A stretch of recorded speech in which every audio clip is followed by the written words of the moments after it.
Tere, mina olen Liisa Indra, Pajuste Eesti Loomakaitse Seltsi kommunikatsioonijuht. Me saime ühe inimese käest teateid selle kohta, et Vembu-Tembumaal hoitakse kasse puuris ja väga väikestes puurides. Eesti Loomakaitse Selts sellisest asjast väga hoolib ja me tulime siia vaatama, et kuidas siis neid kasse täpsemalt hoitakse. Me saame siin kokku Miiaga, kelle kassid need on ja kes on siis Vembu-Tembumaa omaniku tütar. Mis see olukord täpselt on, lähme vaatame järgi ja siis saame juba teha oma järeldused. Eestis on inimesed õnneks, tegelikult on väga hea, on puuriloomade suhtes üsna tundlikud. Nii ja, sul on siis mitu kassi? 3 kassi. Ja kui tihti nad sinuga Eestisse kaasa tulevad? Tulevad iga kord, kui mina ise tulen.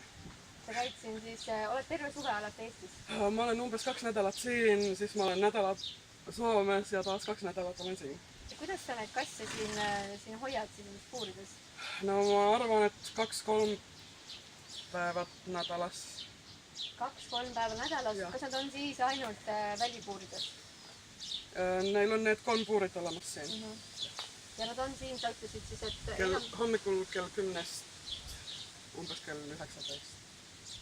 Umbes siis hommikul kella 10, kuskil õhtul kella 7-ni? Jah. Aga kas nad siis on, ma vaatan, siin on sellised väikesed avaused, et nad saavad liikuda siia ringi. Saavad. Kas nad sellel ajal, sellel päeval, siis kui nad on siin paar korda nädalas, kas nad liiguvad selle maja vahet ka? Või on nad ainult siin väljas? Ainult siin käyvät seal sises ja siis väljas. Okei. Aga vaatame... Kui nad ise tahavad olla väljas, siis saavad olla ja... Okei. Et Eestis ongi sellised nõuded siis määratud kassidele, et kassil peab alati olema liikumisruumi, tal peab olema liivakast ja võimalus oma küüsid eritada.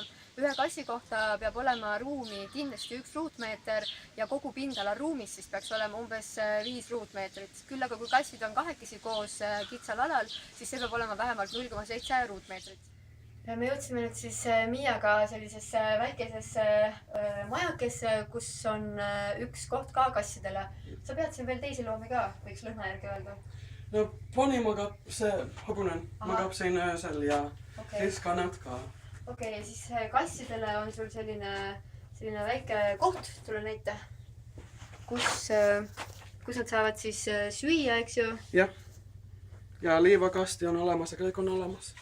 Et aeg-ajalt sa siis pead neid kasse, et täna ka oled sa need kassid siis võtnud tuppa, jah? Ei, kassid ei ole täna ollut siin.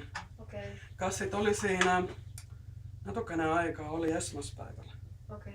Aga nüüd need on minuga. Okei, kas sa näitad meile kasse ka äkki? Muidugi.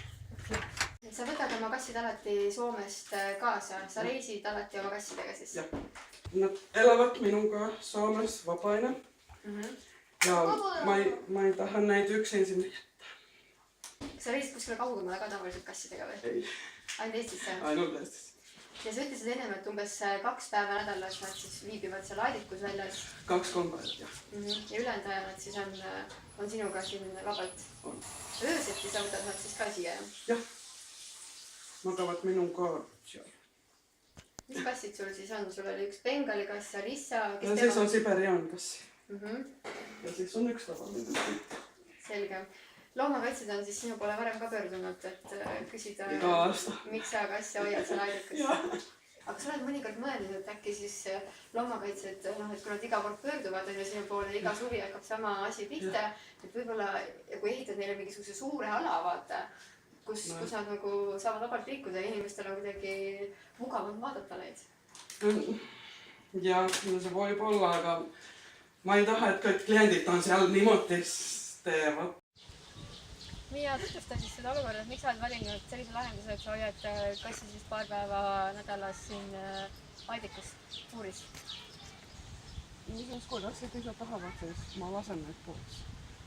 Kuidas sa tead, mida kass tahab? No, ta näitab mulle niimoodi, siis tahab. Aga ma saan aru, et kassid on sul tegelikult ka investeering, eks ju, need on sul tõukassid? On 2. Kas see on üks põhjus, miks sa neid vabaks ei taha väga lasta? Jah, on. Kui nad kaovad ära, siis on päris suur kaotus, eks ju? Jah, on. See muidugi toob hästi huvitava dilemma tõesti üles, et Eestis ka kassid ju liiguvad hästi palju niisama ringi ja siis mõned kaovad ära, kohati on probleem see ka, et tekivad kassikolooniad, eks ju, ja kui inimesed lähevad suvitama, siis nad aeg-ajalt ei võta kaasa enam oma loomi, kui nad tulevad linna tagasi. Et kassidega koos reisida on, ma arvan, päris huvitav mõte. Aitäh, et sa tutvustasid teile seda olukorda. Sina tõid hea näite selle kohta, et võetakse siis suvilas kass. Suvilasse võetakse kass lastele, väike kass, ilus kassipoeg. Ja lõpuks, kui nad suvilast nüüd talveks ära kolivad, siis jäetakse see kass sinna. Ja ta on emane kass kastreerimata või steriliseerimata, kuidas need emastavad öeldakse. Ja siis ta hakkab seal sigima. Ja varsti on neid poegi seal jookseb ringi nii, et... Ja rebased saavad süüa muidu. Kevadeks ei ole ühtegi enam. On jah? Et põhimõtteliselt aasta jooksul probleem laheneb ära, et... No ta jah, kevadeks laheneb ära, sest kass talvel rebasest eest ära ei saa ja nüüd püüavad ta kinni. Mis asukohast sa räägid muidu? No siin samas, Viliveres. Metsanurga ja... Seda sa näed siis iga aasta või? Iga aasta. Ma ise elan seal juba üle 10 aasta. Üle 10 aasta juba elan seal. Iga sügis ja sügis on jah.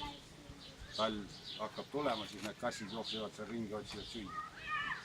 Ja neid on pesakonnad seal kohe. Need on pesakonnad, jah? Pesakondade viis. Kui tavaline teil on muidu kasside steriliseerimine ja kiibistamine, et saaks aru, et kellele ta kuulub? Saab vastutusele võtta?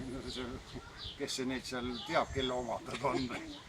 Seal on neid suvileid nii palju, et neid ei tea keegi, kelle omad nad on. Siin tuleb hea dilemma jälle üles, et kui nüüd kassi kinni võtta ja tal on kiip olemas, siis ei ole seal mingisugust kiipi, kes juba kiibi on pannud, see viib oma kassi ära ka seal. See on juba tal lemmikloom. Nii et see viib kassi ära, aga need on kõik suhted.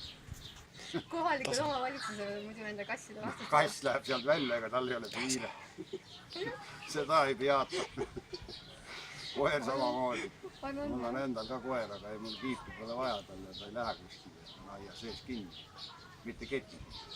40 ruutmeetrit või siis 6 meetrit? Ei, mul on ikka 1200 ruutmeetrit, kus ta joob. Väga hea. Ja noh, kui külas on, siis ma panen ketti. Okei, no sa võid talle panna. Tunniks paariks, aga tal on ka 4-meetrine kett siin taga. Ja rihm on ikka, ma lükkan käe vahele. Nii et ta kuskil ei poole. Mul on ta lemmikloom. Lemmik, mitte lihtsalt koduloom, aga siis on lemmik. Ja valvab ilusti ja